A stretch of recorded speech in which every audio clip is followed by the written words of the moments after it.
ये प्रकाशिकी का चैप्टर चल रहा है। कोई का प्रकाशिकी चैप्टर चल रहा है, प्रकाश का परावर्तन तथा अपवर्तन, उसका पहला हिस्सा प्रकाश का परावर्तन। पिछले सेशन में हमने देखा था अवतल दर्पण के द्वारा प्रतिबिंब बनने के तरीके। टोटल 6 चित्र बने थे, उसी के हिसाब से उनकी स्थिति भी बताई गई थी, उनकी प्रकृति भी बताई गई थी। तो हम वहीं से शुरू करेंगे। सबसे पहले प्रतिबिंब, वस्तु या बिंब एक ही चीज होती है। बिंब की स्थिति के आधार पर प्रतिबिंब की स्थिति के बारे में पहले जानकारी करेंगे। देखो इतना तो ध्यान होगा ना, कौन कौन से पॉइंट थे। जैसे ये लिखा हुआ है टोटल, हमने तुमको पॉइंट बताए थे यहाँ पर। जैसे ये वाला चित्र था एक, उसके बाद ये वाला एक हो गया यहाँ पर पहला, उसके बाद ये दूसरा, उसके बाद ये तीसरा, उसके बाद ये चौथा, उसके बाद ये पांचवा और उसके बाद ये छठा।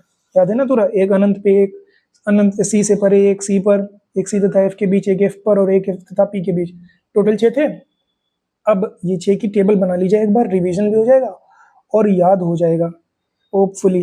अगर याद हो गया तो अच्छी बात है, नहीं याद हुआ तो प्लीज एक बार थोड़ा एफर्ट डाल लेना। ठीक, इतना डिफिकल्ट नहीं है, आप अब तक तो समझ ही गए हो। तो सबसे पहले वस्तु की स्थिति है अनंत पर, उसके बाद है अनंत और सी के मध्य या सी से परे, उसके बाद सी पर, उसके बाद सी एफ के मध्य, उसके बाद एफ पर और उसके बाद एफ तथा पी के मध्य। यही टोटल 6 शर्तें थी। इतना याद है ना कल का? अब एक चीज देखो, अब इसको थोड़ा याद करने का तरीका, सबसे पहले मैं आखिरी वाला निपटा दे रहा हूँ। एफ तथा पी के मध्य में अगर कोई वस्तु रखी है तो बताया था प्रतिबिंब दर्पण के पीछे बनना था। एकमात्र ऐसा था जो दर्पण के पीछे बनेगा। तो पहले इसका काम खत्म करें। ये बना दर्पण के पीछे, और दर्पण के पीछे प्रतिबिंब बड़ा बना था, ये भी बात ध्यान रखनी है। और प्रतिबिंब आभासी और सीधा बना था। जब भी आभासी बनेगा हमेशा सीधा ही बनेगा, वो बात तो हमको ध्यान ही रख लेनी है।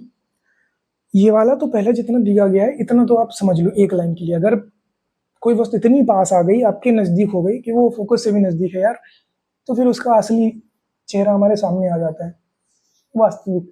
जैसे कोई भी इंसान है दूर से बड़ा बढ़िया लग रहा है, अब वो इतना नजदीक आ गया हमारे, बहुत नजदीक है, तो धीरे धीरे हमें पता चलेगा ना, असली उसका चेहरा सामने आएगा कि भाई कितना कमीना है यार, कितना घटिया है, कितना बढ़िया है, कि मैं तो इसको गलत ही समझ रहा था, कुछ भी हो सकता है। तो असली जो भी है, मतलब वो सीधा है तो सीधा दिखेगा, टेढ़ा है तो टेढ़ा दिखेगा। मतलब अब जो पहले दिख रहा था उसका पीछे ही दिख रहा होगा।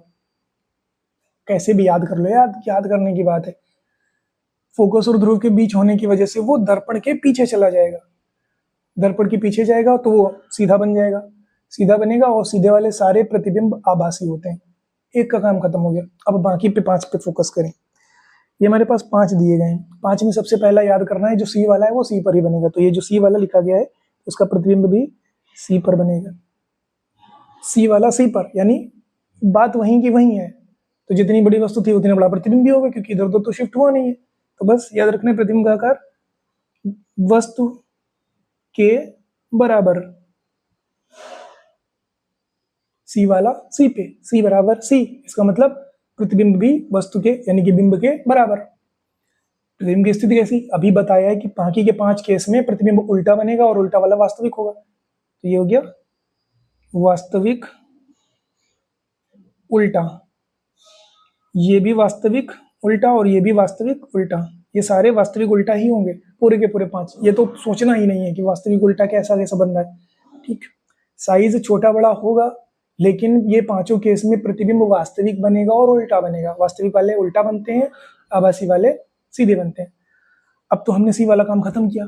अब एक चीज और देखो, अब तुमको करना ये है कि सबकी जगह बदलते चलना है। मतलब ये वाला यहाँ पर जाएगा, ये वाला यहाँ पर जाएगा, ये वाला यहाँ पर जाएगा और ये वाला यहाँ पर जाएगा। देखो भैया, सबसे पहले क्या करना है, ये वाला यहाँ पर आएगा, ये वाला यहाँ पर आएगा, तो पहुंचाओ इसको जरा, यानी कि ये अनंत यहाँ पर पहुंच जाएगा। एफ वाला यहाँ पर जाएगा, चलो उसको पहुंचाओ एफ पर। देखो कैसे याद करना है। अनंत पर वस्तु रखी थी, जब वस्तु अनंत पर रखी थी तो उसका प्रतिबिंब कहाँ पे बना? फोकस पे बना।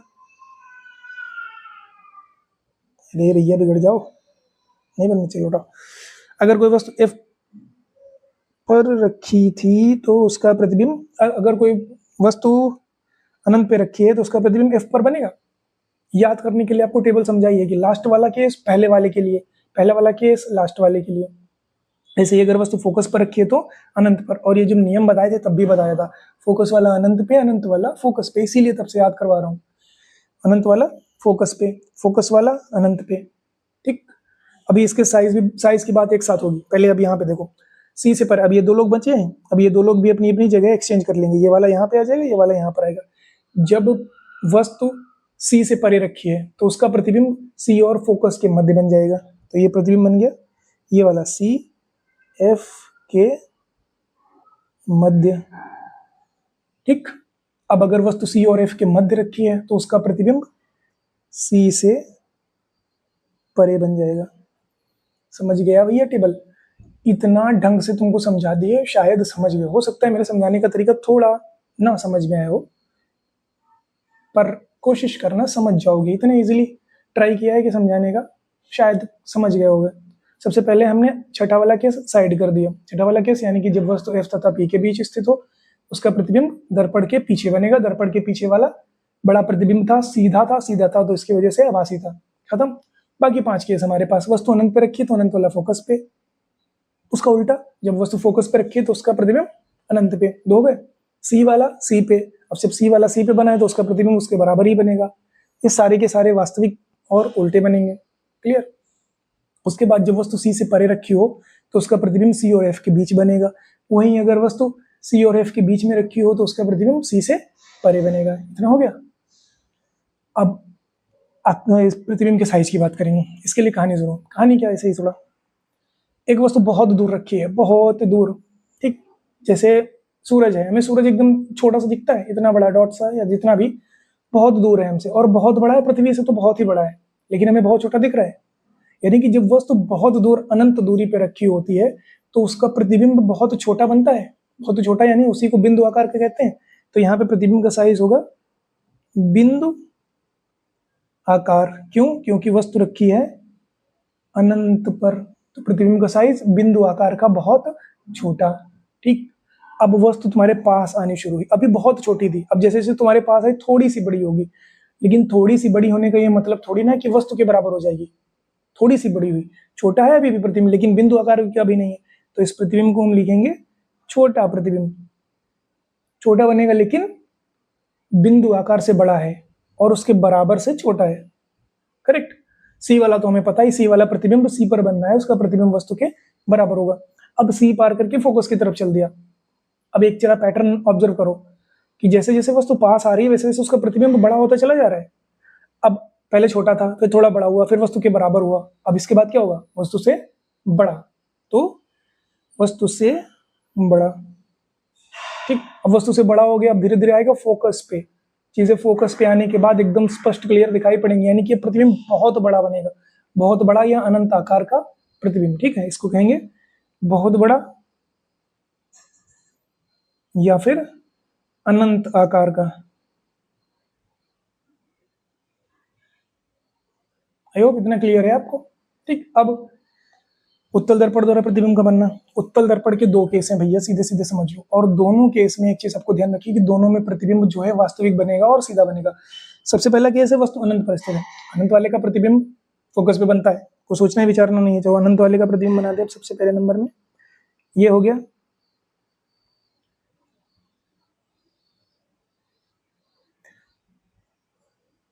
ये 2 प्रकाश किरणें हो गई। उसके बाद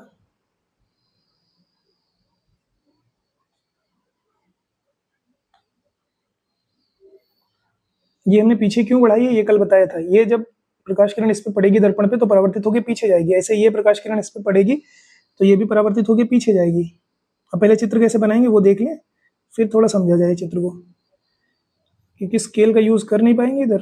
तुम लोग कर लोगे तो तुम इजिली बाद में बना सकते हो। ठीक, बन गया। प्रकाश किरणें आई, आने के बाद हुआ क्या है, ये इस पे दर्पण पे टकराएं और परावर्तित होकर पीछे को चल दी। ये डाइवर्जिंग है, फैलती हुई चली जा रही है, एक दूसरे को काटेंगे। नहीं काटेंगे तो हम पीछे इसको बढ़ाएंगे अपनी तरफ से बढ़ाएंगे, तो इसलिए वास्तविक रूप से नहीं काटेंगे। वास्तविक रूप से नहीं काटेंगे तो जिस बिंदु पे इकट्ठा होंगे उस बिंदु पे प्रतिबिंब बनेगा काल्पनिक या फिर आभासी। पहला केस फोकस पे, जब प्रतिबिंब वस्तु रखी गई है तो प्रतिबिंब बनेगा फोकस पर, और अनंत वाला पिछले भी सारणी में देखा था, बिंदु आकार का, आभासी बनेगा, वास्तविक नहीं क्योंकि हमने बढ़ाई है। आभासी या काल्पनिक एक ही होता है, आभासी वाला सीधा भी होता है। करेक्ट। दूसरा केस भैया, जब वस्तु अनंत और ध्रुव के बीच में स्थित हो, मतलब अनंत पे ना रखी हो और कहीं रखी हो, कहीं पर भी रख दो वस्तु को। मान लो हमने कहीं पर रख दी वस्तु, ये रख दी वस्तु, ये रख दी वस्तु। अब वस्तु रखने के बाद हुआ क्या, अब ये वाली वस्तु से हमको प्रकाश किरण भेजनी है। एक प्रकाश किरण समांतर आएगी, ये वाला तो आपको पता ही है, अभी समांतर वाली पीछे बना चुके हो। समांतर प्रकाश किरण जाती कहाँ से,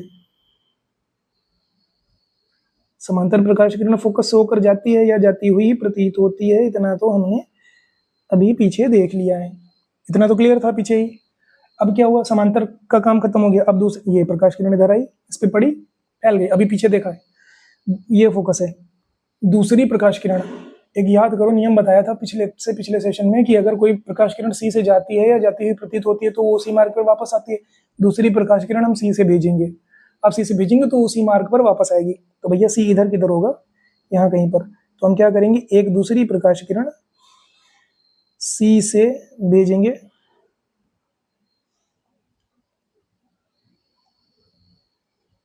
ये एक दूसरी प्रकाश किरण है जो कि सी से होकर जा रही है, ये इधर इस पे पड़ी और इधर से वापस लौट गई, सी से होकर जा रही।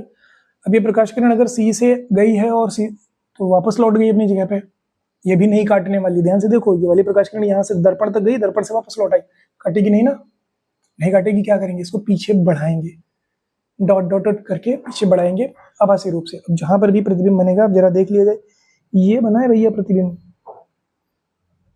प्रतिबिंब काल्पनिक बना है, आभासी और वस्तु से छोटा बना है। ध्यान करो, अवतल दर्पण के लिए हमने काल्पनिक वाला प्रतिबिंब पढ़ा था, अवतल दर्पण वाला काल्पनिक वस्तु से बड़ा बनता था, लेकिन उत्तल दर्पण के लिए जितने काल्पनिक प्रतिबिंब बनेंगे वो वस्तु से छोटे बनेंगे। अंतर पूछा जा सकता है कि अवतल दर्पण के द्वारा बना हुआ काल्पनिक प्रतिबिंब और उत्तल दर्पण के द्वारा बने हुए काल्पनिक प्रतिबिंब में क्या कोई अंतर है। तो हाँ, अवतल दर्पण के द्वारा जो प्रतिबिंब बना है काल्पनिक वाला, वह हमेशा वस्तु से बड़ा बना था, लेकिन उत्तल दर्पण के द्वारा जो बनेगा वह वस्तु से छोटा बनेगा। तो ये जो प्रतिबिंब बना, मान लो ये वस्तु है ए बी, तो ये जो प्रतिबिंब बनेगा ए डैश बी डैश। तो भैया प्रतिबिंब की जानकारी हम लिख दें, प्रतिबिंब कैसा बनेगा, प्रतिबिंब बनेगा छोटा। कहाँ बनेगा, दर्पण के सामने है कि पीछे, दर्पण के पीछे। ये वाला इलाका पीछे है, ये वाला इलाका सामने है, दर्पण के पीछे। और प्रतिबिंब आभासी बन रहा है, आभासी वाला सीधा भी बन रहा है। करेक्ट। तो ये हो गए टोटल 8 चित्र। आई होप आपको समझ में आ गया होगा। एक दो बार प्रैक्टिस करो ढंग से और आप पक्का समझ जाओगे। Again keep practicing. और कोई सजेशन हो तो please definitely let me know in the comment section.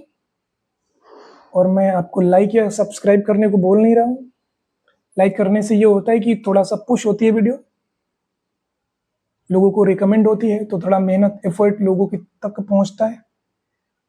Comment करने से भी वही होता है, अगर आपको लगे ये शेयर वर्दी है या लोगों को मेहनत दिखाई जानी चाहिए तो प्लीज डेफिनेटली आप अपना सपोर्ट शो कीजिए। अगर आपको लगे, कोई मैंडेट नहीं है इसमें, कोई ज़रूरी नहीं है कि आप सब्सक्राइब करो या ना करो, दैट्स अप टू यू। अगर आपके काम का हो तो डेफिनेटली आप कीजिए, अगर आपके काम का ना हो तो कतई मत कीजिए, ठीक। पर कोई सजेशन हो, कोई कंस्ट्रक्टिव सजेशन हो कि ऐसे करो बेहतर लगेगा या इस तरीके से प्लीज़ आप करिए बेहतर लगे, डेफिनेटली माना जाएगा। ठीक है जी, तो पढ़िए, पढ़ते रहिए और उससे ज़्यादा मस्ती करते रहिए। जिंदगी एक बार के लिए, enjoy it at its fullest. Tata bye bye.